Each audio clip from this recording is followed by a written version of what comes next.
आइए इसके आगे चलते हैं। गरीबदास जी साहेब, गरीबदास जी साहेब गरीबदासी संप्रदाय में सतगुरु कबीर साहब को परम इष्ट के रूप में मानते हैं। वर्तमान में छुड़ाली धाम में गरीबदास जी साहेब अर्थात गरीबदासी संप्रदाय का बहुत बड़ा अखाड़ा है। दो स्थान है, एक विरक्त का और एक गृहस्थ का, दोनों एक साथ लगा हुआ है। जो गृहस्थ परंपरा है उसके वर्तमान आचार्य महाराज दया सागर जी महाराज हैं शुद्धेश्वरी, और दया सागर जी महाराज बहुत बार बख्शी हजूर साहब से मिल चुके हैं, हमारे संतों से मिल चुके हैं। जहाँ हमारी छावनी लगती है वहाँ जरूर आते हैं, हमारे संत जन भी जाते हैं, उनके भक्त भी आते हैं, क्योंकि वे मानते हैं कि हमारे जो परम इष्ट परम उपासक जो सदगुरु गरीबदास जी महाराज हैं उनके गुरु सदगुरु कबीर साहब। तो हमारे जो गुरु के सदगुरु हैं तो वो तो हमारे परम गुरु हैं। इस रूप में उनकी मानंदी और मान्यता है। तो गरीबदास जी साहब के जीवन के बारे में थोड़ा सा जाने। आज से लगभग 300 वर्ष पूर्व छुड़ाली ग्राम जाट कुल में उत्पन्न हुए। उनके पिता का नाम था बलीराम। वे परमात्मा की कृपा से धन धान्य समृद्ध थे और संप्रदाय के साधु विद्वान भक्त तथा धनहीन गरीबों की यथाशक्ति सेवा किया करते थे। पूर्व जन्म के कर्म विपाक से सदगति सुख से वर्जित थे। जो भी हम कथाएं सुन रहे हैं एक बात समान रूप से मिल रही है कि संतान अर्थात संतति सुख से लगभग सभी वंचित रहे हैं और सभी जगह सदगुरु की कृपा बरसी, सदगुरु की दया बनी और संतान सुख की प्राप्ति हुई है। यहाँ भी प्रसंग आता है कि बलिराम जी के जीवन में भी संतति सुख नहीं था। प्रतिदिन ध्यान पूजन और ध्यान स्मरण पूजा पाठ करते थे, सदगुरु की प्रार्थना और भक्ति पूर्वक आराधना उपासना करते थे। अक्सर ये कहते थे, हे अमरधाम निवासी सर्वशक्तिशाली भक्त वत्सल करुणा सागर शुक्रदेव, मुझे वंश वृद्धि निमित्त एक पुत्र प्रदान करने की कृपा करें। बहुत समय बीत जाने के पश्चात दया सागर सदगुरु ने उनकी हार्दिक प्रार्थना सुनी। सदगुरु कबीर स्वामी की पूर्ण कृपा से एक महान पुण्यात्मा पवित्र चरित्र तेजस्वी पुरुष बलिराम जी की धर्म पत्नी की कुक्षी यानी कोख से विक्रम संवत 1774 है ना 1774 शुभ मास वैशाख पूर्णिमा तिथि में उत्पन्न हुआ। एक सुंदर चरित्रवान पुत्र रूप से जन्म लिया, जिसे आज करीब 300 वर्ष हो गए। पुत्र रत्न के लाभ से उस दंपति परम कृतार्थ हुए और उसके उपलक्ष्य में उन्होंने विविध प्रकार के दान साधु ब्राह्मण गरीबों को दी। यह बालक जीवित रहे इस अभिप्राय से अनादर सूचक उसका नाम माता पिता ने रखा गरीबा। ये चलन में है ना। जिस किसी परिवार में संतान की कामना हो और बहुत समय के बाद कोई संतान आ जाए पुत्र के रूप में या पुत्री के रूप में, तो उनका अनादर सूचक नाम रखा जाता है, ताकि जो पुत्र या पुत्री पैदा हुई है वो जीवित रहे। ऐसा चलन है गांव में अक्सर। इसीलिए तो लोग जैसे तैसे भी नाम रख दिया करते थे।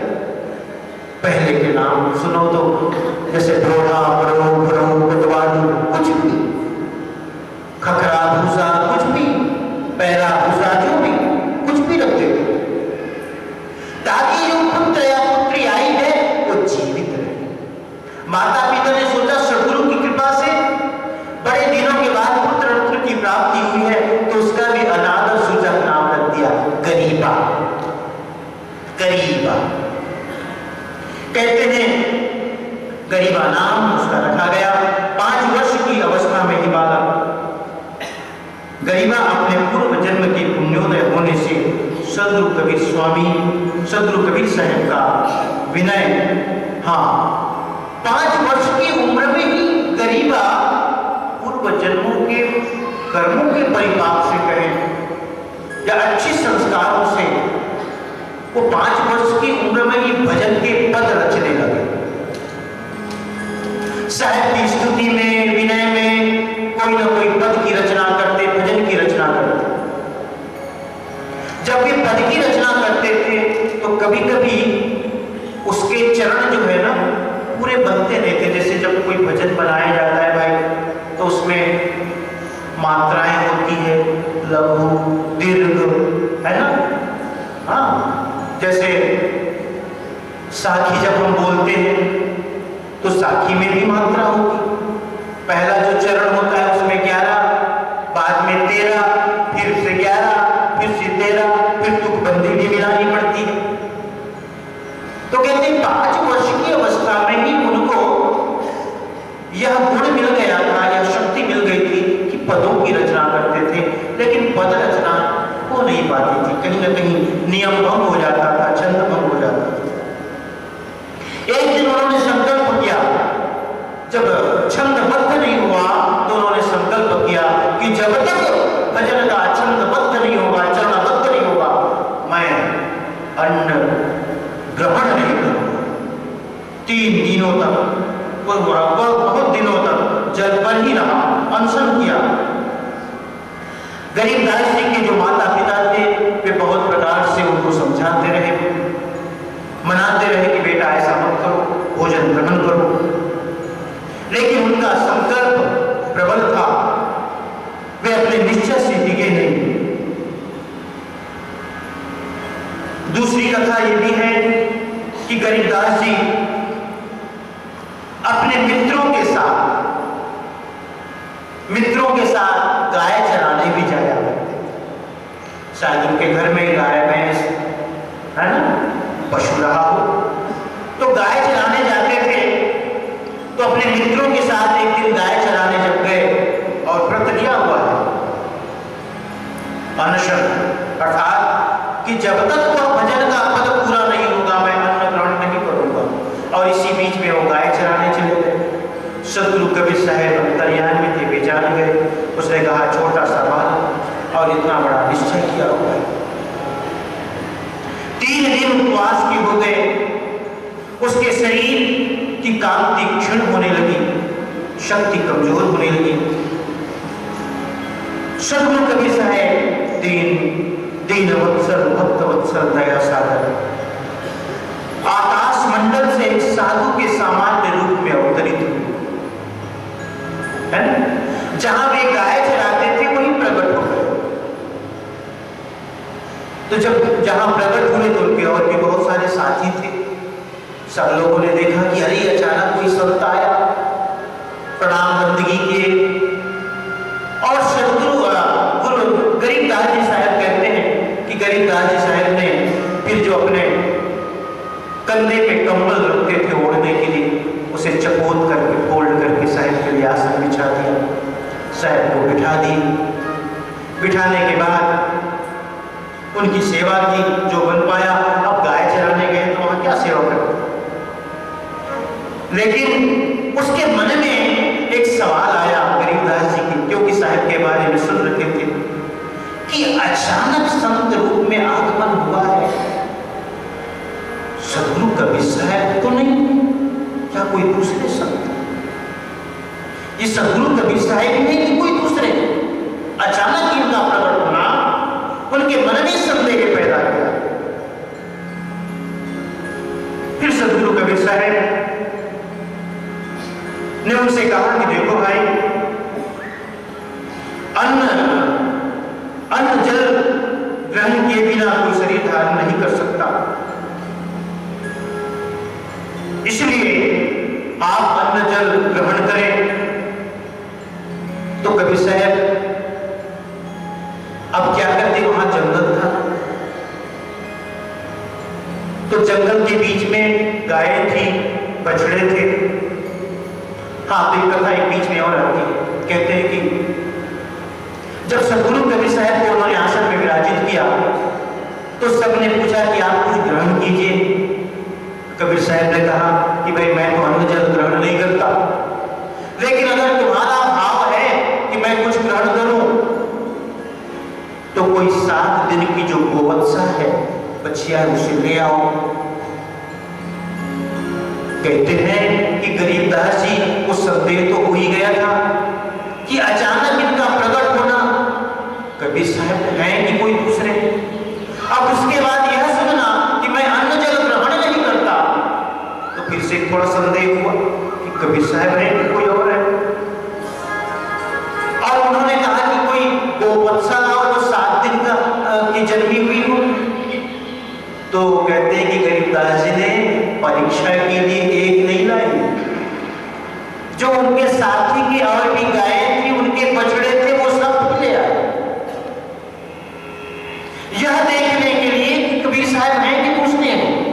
अगर ये सदगुरु कबीर साहब होंगे तो मेरी बच्चिया यानी मेरी बाछी को ही चयन करेंगे, दूसरे को नहीं।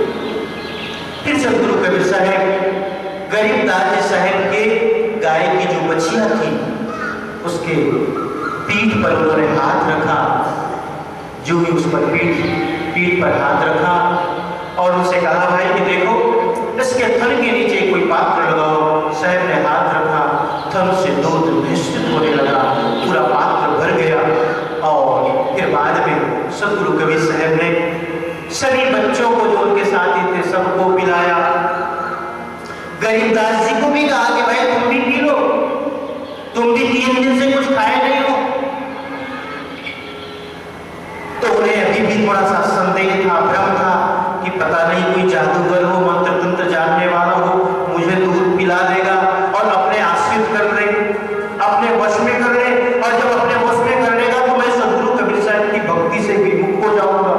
ऐसा सोच करके गरीबदास जी ने दुग्धपान नहीं किया, दुग्धपान नहीं किया। सदगुरु कबीर साहब जब सबने बड़ा आग्रह किया तो सबकी इच्छा की पूर्ति के लिए सदगुरु कबीर साहब जो पलास का पत्थर का दोना बनाया और उस दोने से सबको बांटते थे, उसी पलास के दोने से उन्होंने पानी किया। जब पानी किया है तो थोड़ा सा दूध उसमें रख गया था और ऐसा करके सदगुरु कबीर साहब वहां से अलक्षित हो गए।